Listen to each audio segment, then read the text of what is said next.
Alright, guys, it's me again. I just finished Green Angel, so I figured I'd start on something new.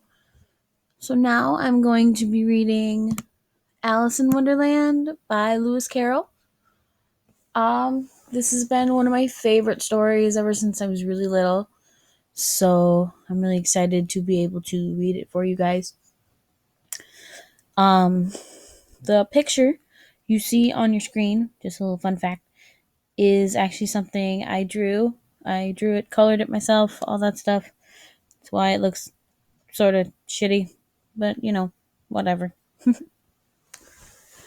Anyways, here we go. Chapter 1. Down the Rabbit Hole. Alice was beginning to get very tired of sitting by her sister on the bank, and of having nothing to do. Once or twice she had peeped into the book her sister was reading, but it had no pictures or conversations in it. And what's the use of a book, thought Alice, without pictures or conversations? So she was considering in her own mind, as well as she could, for the hot day made her feel very sleepy and stupid, whether the pleasure of making a daisy chain would be worth the trouble of getting up and picking the daisies, when suddenly a white rabbit with pink eyes ran close by her. There was nothing so very remarkable in that, nor did Alice think it was so very much out of the way to hear the rabbit say to itself, oh dear, I shall be too late." When she thought it over afterwards, it occurred to her that she ought to have wondered at this, but at the time it all seemed quite natural. But when the rabbit actually took a watch out of its waistcoat pocket and looked at it, then hurried on, Alice started to her feet, for it had flashed across her mind that she had never before seen a rabbit with either a waistcoat pocket or a watch to take out of it, and, burning with curiosity, she ran across the field after it, as it was just in time to see it pop down a large rabbit hole under the hedge. In another moment down went Alice after it, never once considering how in the world she was to get out again. The rabbit hole went straight on like a tunnel for some way, and then dipped suddenly down, so suddenly that Alice had not a moment to think about stopping herself before she found herself falling down what seemed to be a very deep well. Either the well was very deep, or she fell very slowly, for she had plenty of time as she went down to look about her and to wonder what was going to happen next. First, she tried to look down to make out what she was coming to, but it was too dark to see anything. Then she looked at the sides of the well, and noticed that they were filled with cupboards and bookshelves. Here and there she saw maps and pictures hung upon pegs. She took down a jar from one of the shelves as she passed. It was labeled "Orange Marmalade," but to her great disappointment it was empty. She did not like to drop the jar for fear of killing somebody underneath, so she managed to put it onto one of the cupboards as she fell past it. "Well," thought Alice to herself, "after such a fall as this, I shall think nothing of tumbling downstairs. How brave they'll all think of me at home! Why, I wouldn't say anything about it, even if I fell off the top of the house," which was very likely true. Down, down, down. Would the fall never come to an end? "I wonder how many miles I've fallen by this time," she said out aloud. "I must be getting somewhere near the center of the earth. Let me see. That would be 4,000 miles down, I think." For you see, Alice had learned several things in this sort of her lessons in the schoolroom, and though this was not a very good opportunity to be showing off her knowledge, as there was no one to listen to her, still it was good practice to say it over. "Yes, that's about the right distance. But then I wonder what latitude or longitude I've got to." Alice had not the slightest idea what latitude was, or longitude either, but she thought they were nice grand words to say. Presently she began again. "I wonder if I shall fall right through the earth. How funny it'll seem to come out among people that'll walk with their heads downwards. The antipathies, I think." She was rather glad there was no one listening at this time, as it didn't sound at all the right word. "But I shall have to ask them what the name of the country is, you know. Please, ma'am, is this New Zealand or Australia?" And she tried to curtsy as she spoke. Fancy curtsying as you're falling through the air. Do you think you could manage it? And what an ignorant little girl she'll think of me for asking. No, it'll never do to ask. Perhaps I shall see it written up somewhere. Down, down, down. There was nothing else to do, so Alice began talking again. Dinah missed me very much tonight, I should think. Dinah was the cat. I hope they'll remember her saucer of milk at tea time. Dinah, my dear, I wish you were down here with me. There are no mice in the air, I'm afraid, but you might catch a bat. That's very that's very like a mouse, you know. But do cats eat bats, I wonder? And here Alice began to get rather sleepy, and went on saying to herself in a dreamy sort of way, do cats eat bats? Do cats eat bats? And sometimes, do bats eat cats? For you see, as she couldn't answer either question, it didn't much matter which way she put it. She felt that she was dozing off, and had just begun to dream which she was walking hand in hand with Dinah, and was saying to her very earnestly, now, Dinah, tell me the truth. Did you ever eat a bat? When suddenly, thump, thump, down she came upon a heap of sticks and dry leaves, and the fall was over.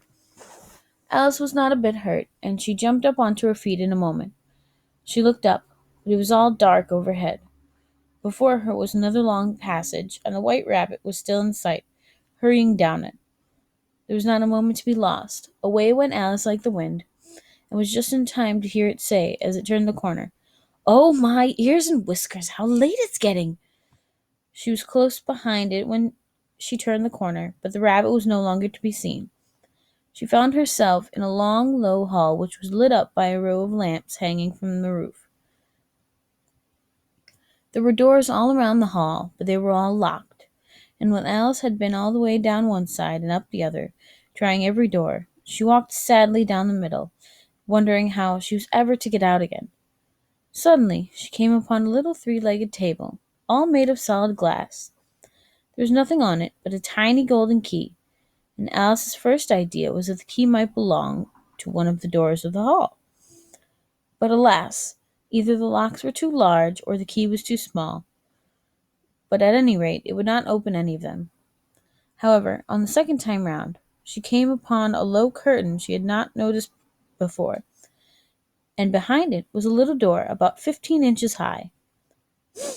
She tried the little golden key in the lock, and to her great delight it fitted.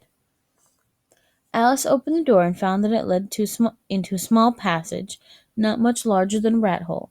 She knelt down and looked along the passage into the loveliest garden you ever saw.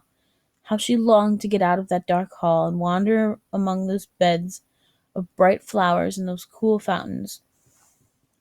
But she could not even get her head through the doorway. And even if my head would go through, thought poor Alice, it would be of very little use without my shoulders. Oh, how I wish I could shut up like a telescope. I think I could, if I only knew how to begin. For you see, so many out-of-the-way things had happened lately that Alice had begun to think that very few things indeed were really impossible.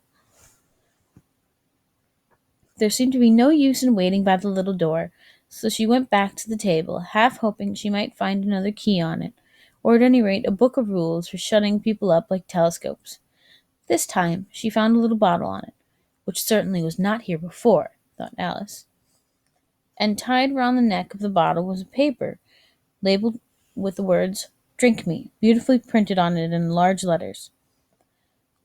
It was all very well to say "drink me," but the wise little Alice was not going to do that in a hurry. "No, I'll look first," she said, "and we'll see whether it's marked poison or not." For she had read several nice little stories about children who had gotten burnt and eaten up by wild beasts and other unpleasant things, all because they would not remember the simple rules their friends had taught them, such as that a red-hot poker will burn you if you hold it too long, and that if you cut your finger very deeply with a knife, it surely bleeds. And she had never forgotten that if you drink too much from a bottle marked poison, it's almost certain to disagree with you, sooner or later.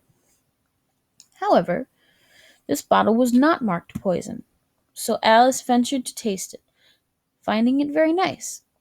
It had, in fact, a sort of mixed flavor of cherry tart, custard, pineapple, roast turkey, toffee, and hot buttered toast. She very soon finished it off. "What a curious feeling," said Alice. "I must be shutting up like a telescope." And so it was indeed. She was now only 10 inches high, and her face brightened at the thought that she was now the right size for going through the little door into the lovely garden. First, however, she waited for a few minutes to see if she was going to shrink any further.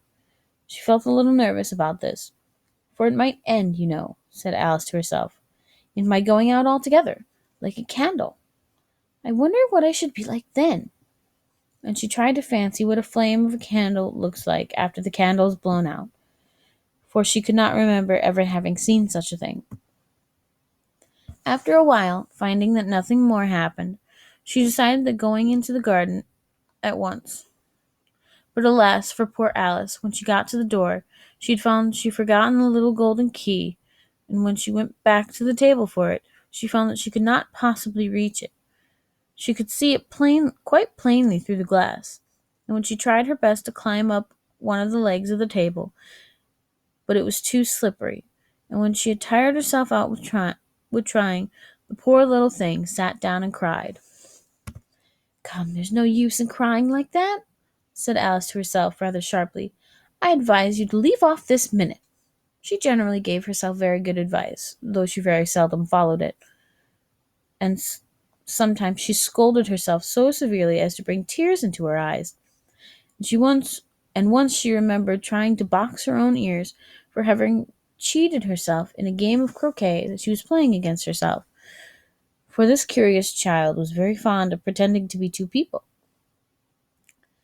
But it's no use now, thought poor Alice, to pretend to be two people. Why, there's hardly enough of me left to make one respectable person.